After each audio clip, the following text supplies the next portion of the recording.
Good morning to you and welcome to Penn Vicarage on this lovely and ironically sunny Monday, September morning. Lovely to see you. Hope you had a lovely weekend. We had a great weekend in church. If I may just give you a little notice, at the end of this month, we have two exciting things. We have a flower festival, looking forward to that. We're also going to have our brand new heating system in St Bart's. It's going to take a couple of months to do, and it's going to be amazing when it's finished. Lovely, warm church. Really looking forward to that. But for 2 months, there is going to be some disruption. But if we're patient with each other, and if we cut each other a bit of slack, have a sense of humour, and be patient and understanding, everything's going to be fine. In God's strength, we'll get through this. And remember, lovely, warm church at the end. The other thing is, it is going to cost us about £90,000 to do. And if you'd like to contribute towards that, that will be deeply wonderful, of course. Either put money in a cheque, in an envelope and give it to us. And don't forget to write what it's for. And the other thing, alternative, is to pay by BACS transfer. And if you wish to do that, that's brilliant. But on your reference, don't forget to put heating so we know what it's for. But either way, it's going to be a wonderful project. If we're patient with each other and if we all contribute nicely, it's going to be a great project. And it's going to be a nice, warm church for us, ready for Christmas. So looking forward to that. But you've come for the Bible study this morning, which is brilliant. We're in Mark and we're in chapter 2. To remind you, Jesus has begun his ministry in a place called Capernaum. He got rather busy because he healed this man with leprosy and made it so Jesus was kind of too busy, couldn't get around. So he went away from Capernaum for a while and now he's come back. And the house this is probably happening at is probably Peter's house. But anyway, here we go. We're in Mark and chapter 2 and I'm going to read you verses 1 to 12. When Jesus returned to Capernaum after some days, it was reported that he was at home. So many gathered around that were no longer room for them, not even in front of the door, and he was speaking the word to them. Then some people came, bringing to him a paralysed man, carried by 4 of them. When they could not bring him to Jesus because of the crowd, they removed the roof above him, and after having dug through it, they let down the man on which the paralytic lay. When Jesus saw their faith, he said to the paralytic, "Son, your sins are forgiven." Now some of the scribes were sitting there, questioning in their hearts, "Why does this fellow speak in this way? It's blasphemy. Who can forgive sins but God alone?" At once, Jesus perceived in his spirit that they were discussing these questions among themselves, and he said to them, "Why do you raise such questions in your hearts? Which is easier, to say to the paralytic, 'Your sins are forgiven,' or to say, 'Stand up, take up your mat and walk'? But so that you may know that the Son of Man has authority on earth to forgive sins," he said to the paralytic, "I say to you, stand up, take up your mat, and go to your home." And he stood up and immediately took the mat and went out before all of them. And they were all amazed and glorified God, saying, "We've never seen anything like this." And this is the word of the Lord. Thanks be to God. Well, it's a wonderful story, isn't it? And on the face of it, Jesus healing a paralysed man. Great day for the paralysed man. He wasn't able to walk. I know he could walk afterwards. But as you'd expect, there's a great deal more to it than that. Because I think on the back of this healing story, you've got a couple of other really, really important things going on here, which I think we can learn from. Firstly, I think there is the faith of the friends of the paralysed man. This man was paralysed, so it stands to reason he couldn't get to the door where Jesus was. But you know something? These friends were so keen to get their friend to Jesus. They put him on a mat, or the fancy word is, the Greek word is krabaton. It means like a pallet, like a bit of wood or like a board. And they picked him up and they carried him there. They weren't going to be outdone. He couldn't get there himself under his own steam, so they took him there. And when they got to the house where Jesus was inside preaching and telling people about God, they couldn't get in because there were too many people. So not to be outdone, they went up the stairs onto the roof, dug a hole in the roof. I bet the owner of the house just loved them for that. And presuming the great dust lowered the man down in front of Jesus. And again, not to be outdone, they were so keen to get their paralysed friend in front of Jesus, they were prepared to go to any length, including climbing on the roof, digging a hole, and lowering the man down in front of Jesus.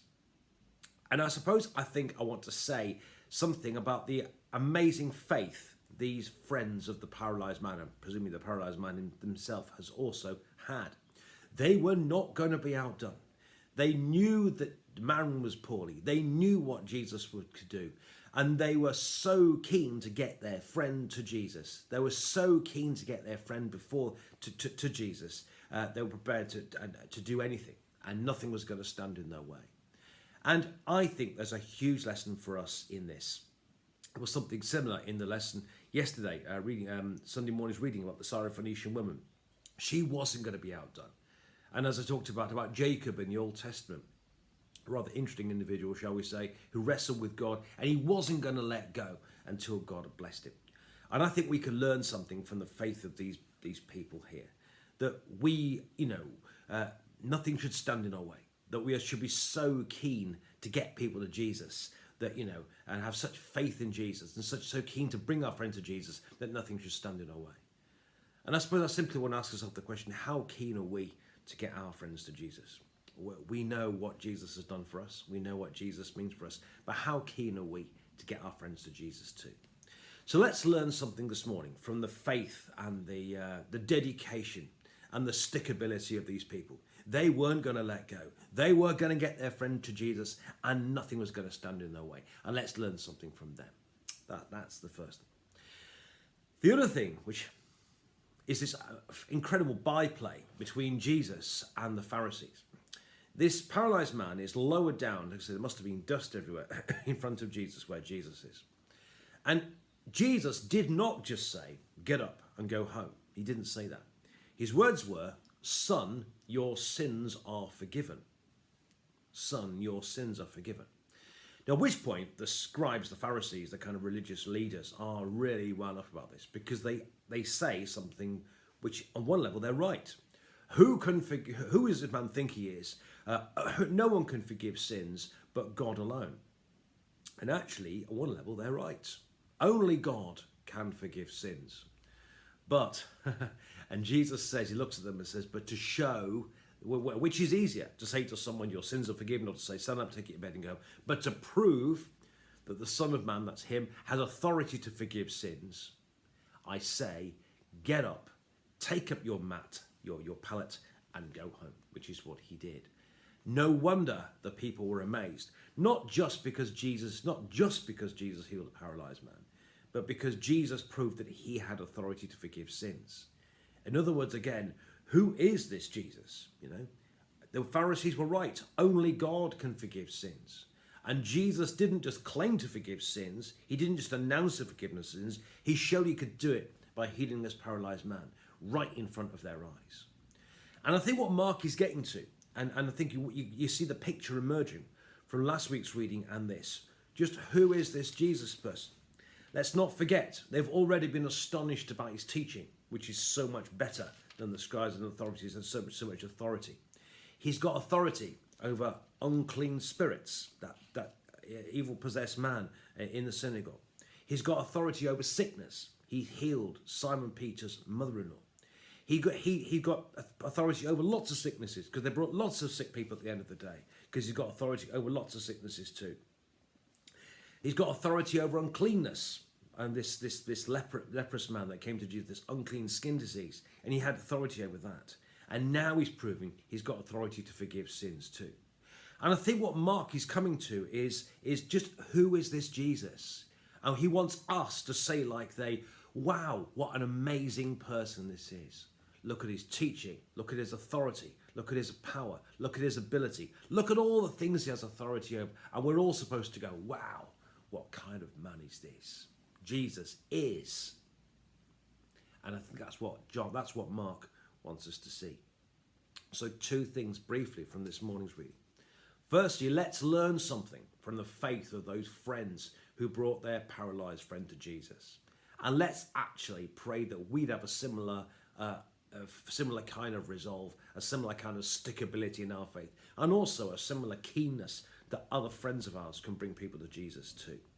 But secondly, I think Mark wants us to look at all these stories about Jesus and get the picture. Wow, what kind of a man is this? Have a lovely day. Don't forget, by the way, to share these messages. Do please pass them on to your friends. Just click the share button at the bottom so your friends can see them as well. More tomorrow.